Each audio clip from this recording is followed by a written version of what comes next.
आज की पहली और बड़ी खबर की बात करें तो रांची में उपद्रव की जांच का सीएम हेमंत सोरेन ने दिया आदेश। 500 करोड़ का कारोबार प्रभावित। नुपुर शर्मा के विवादित बयान पर राजधानी रांची में हुई हिंसा को लेकर सीएम हेमंत सोरेन ने जांच का आदेश दिया है। इसके लिए 2 सदस्यीय जांच कमेटी का गठन किया गया है। इसमें आपदा प्रबंधन विभाग के सचिव अमिताभ कौशल व एडीजी अभियान संजय आनंद लटकर शामिल है। जाँच कमेटी से संजय आनंद लाटकर शामिल है। जाँच कमेटी से 1 सप्ताह में रिपोर्ट मांगी गई है। वहीं गृह विभाग ने सभी जिलों के डीसी एसपी को संवेदनशील इलाकों में पुलिस बल तैनात करने का निर्देश दिया है। रविवार को सुबह 4 बजे तक लगभग 33 घंटे इंटरनेट सेवा ठप रहने से 500 करोड़ रुपए का कारोबार प्रभावित हुआ है। दूसरी ओर रांची में बाजार व दुकानें बंद रही। देर शाम डीजीपी ने शहर की सुरक्षा व्यवस्था का जायजा लिया। अगली बड़ी खबर की बात करें तो झारखंड के सरकारी विभागों में क्लर्क के पदों पर निकली बम्पर भर्तियां। सरकारी नौकरी का इंतजार कर रहे युवाओं के लिए अच्छी खबर है। झारखंड सरकार ने क्लर्क और स्टेनोग्राफर के पदों पर बम्पर भर्तियां निकाली है। इच्छुक उम्मीदवार 19 जून तक ऑनलाइन आवेदन कर सकते हैं। इन पदों के लिए 10वीं और 12वीं पास उम्मीदवार आवेदन कर सकते हैं। इसके अलावा कंप्यूटर ज्ञान और कंप्यूटर में हिंदी टाइपिंग आनी चाहिए। आवेदक की न्यूनतम आयु 18 वर्ष एवं अधिकतम 40 वर्ष होनी चाहिए। अगली बड़ी खबर की बात करें तो बीजेपी ने की सीएम हेमंत सोरेन के इस्तीफे की मांग। कहा, सूचना मिलने के बाद भी तैयार नहीं थी सरकार। रांची में हुई हिंसा के बाद प्रशासन ने शहर को पूरी तरह से अपने कंट्रोल में ले लिया है। फिलहाल शहर में स्थिति पूरी तरह से काबू में है। शहर को छावनी में तब्दील कर दिया गया है और ड्रोन कैमरे के जरिए चप्पे चप्पे की निगरानी की जा रही है। भारतीय जनता पार्टी ने शनिवार को कहा कि कमजोर नेतृत्व के कारण ही रांची में हिंसा हुई है, जिसमें 2 लोगों की अपनी जान गंवानी पड़ी। भाजपा ने राज्य के हित में मुख्यमंत्री हेमंत सोरेन के इस्तीफे की मांग की। यहाँ एक बयान में भाजपा के राष्ट्रीय उपाध्यक्ष रघुवर दास ने आरोप लगाया कि पैगंबर मोहम्मद पर की गई टिप्पणी के खिलाफ हुए प्रदर्शन के बाद केंद्रीय गृह मंत्रालय द्वारा आगाह करने के बावजूद झारखंड सरकार पूरी तरह तैयार नहीं थी।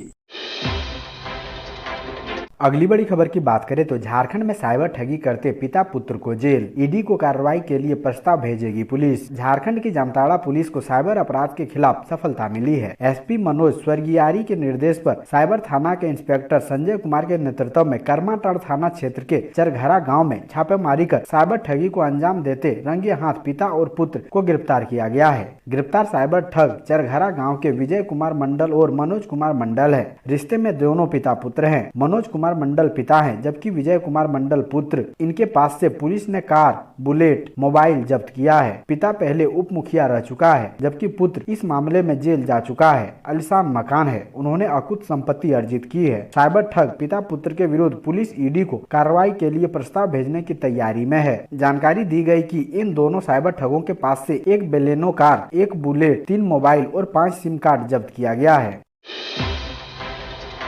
अगली बड़ी खबर की बात करें तो वोटर लिस्ट के आधार पर चलेगा सर्वजन पेंशन योजना। 15 लाख से अधिक लाभुकों को होगा लाभ। मुख्यमंत्री हेमंत सोरेन के आदेश के बाद सर्वजन पेंशन योजना के अधीन राज्य के सभी योग्य व्यक्तियों को विशेष अभियान चलाते हुए सामाजिक सुरक्षा पेंशन योजना से जोड़ने की योजना पर सरकार ने कार्य करना शुरू कर दिया है। मुख्यमंत्री ने इस कार्य का शुभारंभ गुमला से किया है। एक अनुमान के अनुसार मतदाता सूची में अंकित उम्र के आधार पर 60 वर्ष से अधिक उम्र वाले मतदाताओं की संख्या एवं वृद्धा पेंशन प्राप्त कर रहे लाभुकों की जिला संख्या की समीक्षा करने पर 15,03,486 लोग सार्वजन पेंशन योजना से जुड़े हुए नहीं पाए गए। ऐसे ही लोगों को इस योजना का सीधा लाभ मिलेगा।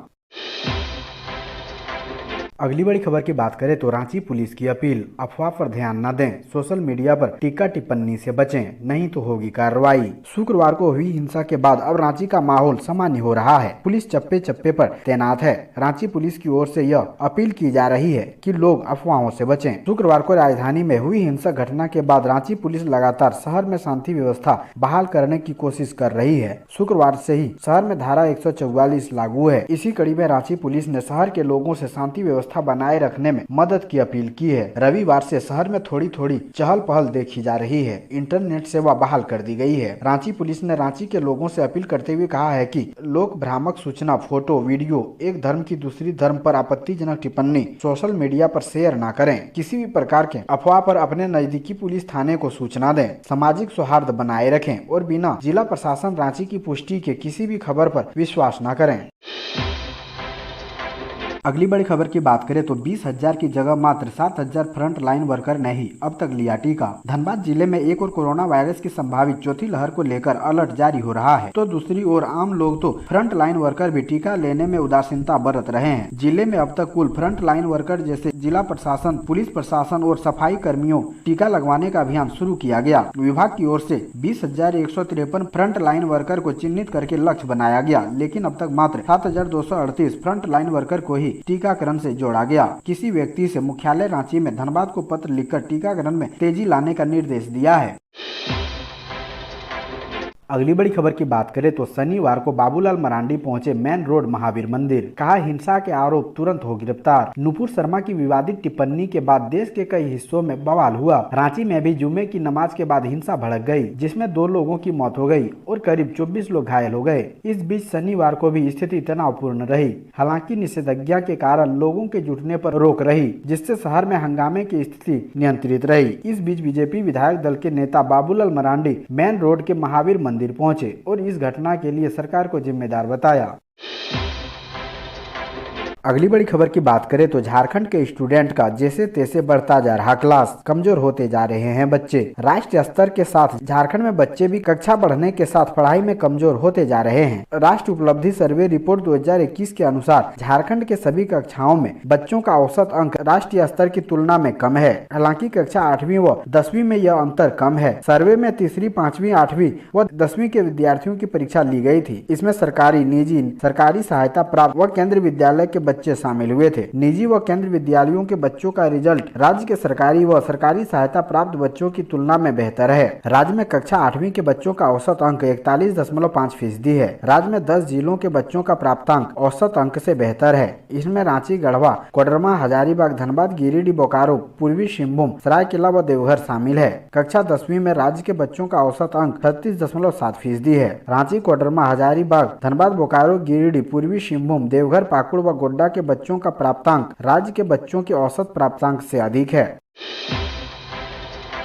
अगली बड़ी खबर की बात करें तो मृतकों के परिवार को मुआवजा मिले। रांची हिंसा पर डीआईजी से मिले मौलाना हकीमुद्दीन। झारखंड की राजधानी रांची में हिंसा भड़कने के बाद से माहौल गर्म है। इस मामले पर अब राजनीति भी तेज हो गई है। मुस्लिम धर्म गुरुओं से लेकर नेताओं की तरफ से जुबानी तीर छोड़े जा रहे हैं। इसी क्रम में रविवार को इस घटना को लेकर जमीयत उलमा ए हिंदी के महासचिव मौलाना हकीमुद्दीन के नेतृत्व में एक गठित टीम रांची के डीआईजी अनीस गुप्ता से मिलने पहुंचे। मिलने के बाद हकीमुद्दीन मीडिया से मुखातिब हुए और सरकार से कई मांगे की। हकीमुद्दीन ने कहा कि विरोध प्रदर्शन के कारण एक दिन पहले रांची में स्थिति खराब हो गई थी, जिसमें कई लोगों की जान गई थी। इसलिए हम डीआईजी से मिलने आए थे। उन्होंने कहा कि सरकार को घायलों के इलाज में मदद करनी चाहिए और मृतक के परिजनों को आर्थिक मुआवजा देनी चाहिए। हमने डीआईजी से नाजायज गिरफ्तारियों को रोकने की अपील की है। पुलिस जनता को मारने में शामिल थी। अगली बड़ी खबर की बात करें तो हजारीबाग में अवैध खनन को लेकर पुलिस सख्त, फिर भी नहीं थम रहा है कारोबार। हजारीबाग में अवैध खनन का कारोबार जारी है। पुलिस लगातार अभियान चलाकर इस पर लगाम लगाने की कोशिश कर रही है, फिर भी यह अवैध कारोबार नहीं थम रहा है। झारखंड में अवैध उत्खनन हमेशा सुर्खियों में रही है। पिछले दिनों मुख्यमंत्री हेमंत सोरेन ने सभी जिले के डीसी और एसपी को 1 जून से 15 जून तक स्पेशल अभियान चलाकर अवैध माइनिंग करने वालों पर कार्रवाई करने का निर्देश दिया था। मुख्यमंत्री ने धनबाद, हजारीबाग, पाकुड़, चाईबासा, लातेहार, रांची आदि पत्थर माइनिंग वाले जिलों में अधिकारियों को विशेष हिदायत दी थी। हिदायत देने के बाद हजारीबाग में विशेष रूप से अवैध माइनिंग पर नकेल कसने की भरपूर कोशिश की गई है। पिछले 1 सप्ताह में 40 से ज्यादा अवैध लदे कोयले और बालू की गाड़ियां जब्त की गई है। यही नहीं, 1 दर्जन से अधिक लोग गिरफ्तार भी हुए हैं। अगली बड़ी खबर की बात करें तो रांची में हुए बवाल के बाद एक्शन में पुलिस, 20 नामजद व 10,000 से अधिक अज्ञात पर केस दर्ज। राजधानी रांची में हुई हिंसा के मामले पर पुलिस ने सीओ अमिताभ भगत की शिकायत पर 20 से अधिक लोगों को नामजद और 8 से 10,000 अज्ञात को आरोपी बनाया गया है, जबकि 9 लोगों पर प्राथमिकी दर्ज की गई है। इस मामले में पुलिस कई लोगों पर हिरासत में लेकर पूछताछ कर रही है। इस विवाद पर डेली मार्केट थाना में 3, हिंदी पीढ़ी थाना में 1 और लोअर बाजार थाना में 5 प्राथमिकी दर्ज हुई है। डेली मार्केट थाना में पहली प्राथमिकी मेन रोड घटना को लेकर शहर सीओ अमिताभ भगत की शिकायत पर हुई है।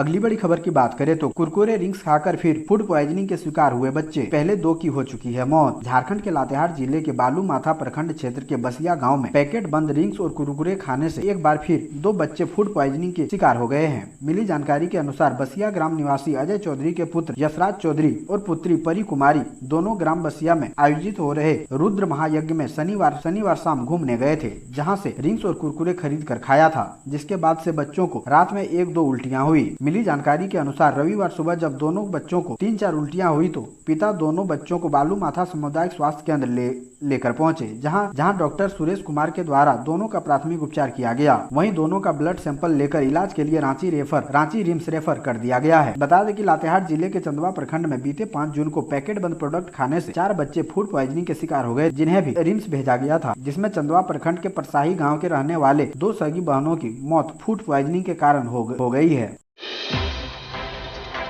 अगली बड़ी खबर की बात करें तो शिक्षा के अधिकार के तहत आरटीआई का पालन न करने वालों स्कूलों पर होगी कड़ी कार्रवाई, मंत्री जगन्नाथ महतो ने कहा। झारखंड के शिक्षा मंत्री जगन्नाथ महतो ने बड़ा बयान दिया है। उनका कहना है कि शिक्षा के अधिकार के तहत आरटीआई का पालन नहीं करने वाले प्राइवेट स्कूल पर कड़ी कार्रवाई होगी। उन्होंने कहा कि बीपीएल के तहत ऐसे बच्चों का नामांकन शिक्षा के अधिकार के तहत होना है जहाँ कुछ प्राइवेट स्कूलों की मनमानी सामने आई है। ऐसे में जिला प्रशासन के द्वारा सूची बनाए जाने के बाद भी अगर नामांकन नहीं होता है तो ऐसे स्कूलों पर सीधी कार्रवाई की जाएगी।